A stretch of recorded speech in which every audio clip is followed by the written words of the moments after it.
This is Twit.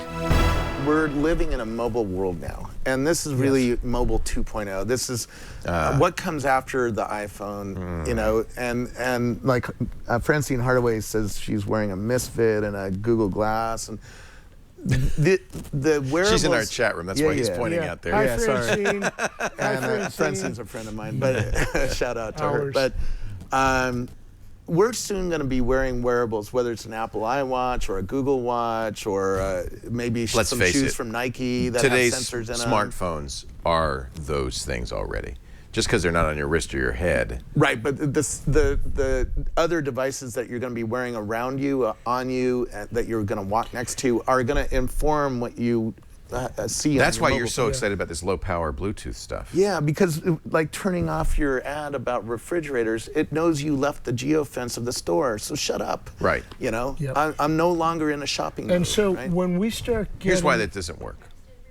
Because advertisers really don't care if you're discomfited, and they don't care if you're in the store. They want to hammer you with as many impressions as they can for that Frigidaire, and it doesn't matter if you're on the can or you're doing an interview or you're in the store. They're going to hammer you, and this is what you're hearing: the very fundamental mistrust that we as consumers have with regard to advertisers and companies. Let's go back to mistrust, because what can happen.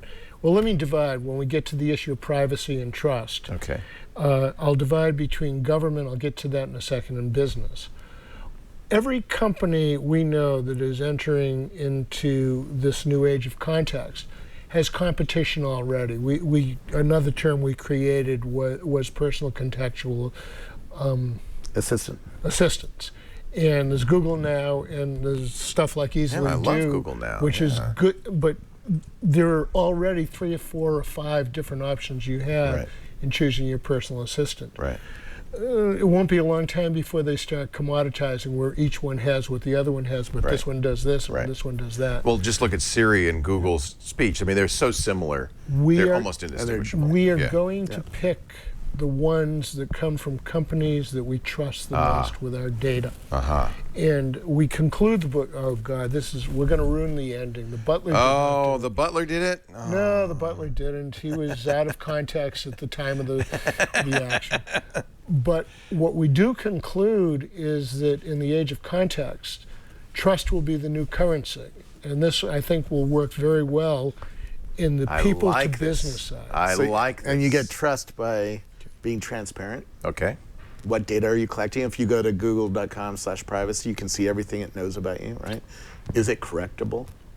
And what was the other one? By being able to opt out for a period of time. So for example, to know what you collect, to be able to opt out of collections for a period of time, and then if I choose to actually delete the collection entirely. Or correct it. Because I live on a golf course, and some of these personal assistants keep telling me stuff about golf, and I hate golf. But because you live on a golf course. Yeah.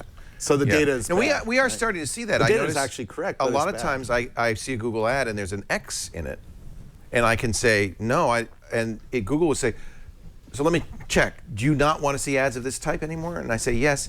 And so we're already getting that. In fact, Google, it sounds like Google's doing everything right for this, right? Well, Google is the leader today. They're not doing everything right by any stretch, but they're doing more right than any company. They seem to understand than any major company we've ever seen. Yeah.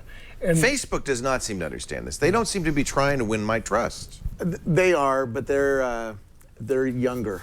And I think they're tone deaf. I don't think they understand. They're tone deaf because they're tone deaf because they're younger and they're innovating faster at the moment. And Mark doesn't really, and you know Mark very well, I think, but Mark doesn't, I think, really get it. He doesn't understand people's concern. Mark is completely different today than he was 3 years ago. He gets it more now. He's starting to grow up. You know, he's starting to be an adult, and he's a billionaire now. He has to worry about different things than he had to worry about when he was a college kid. Tax dodges, for example. Well, that kind of worries me because you don't want the billionaires to decide what's good and what's not. And by the way, I got to point out that every one of these billionaires does everything they can to protect their privacy. Mark bought every house around his house so that nobody would live around him.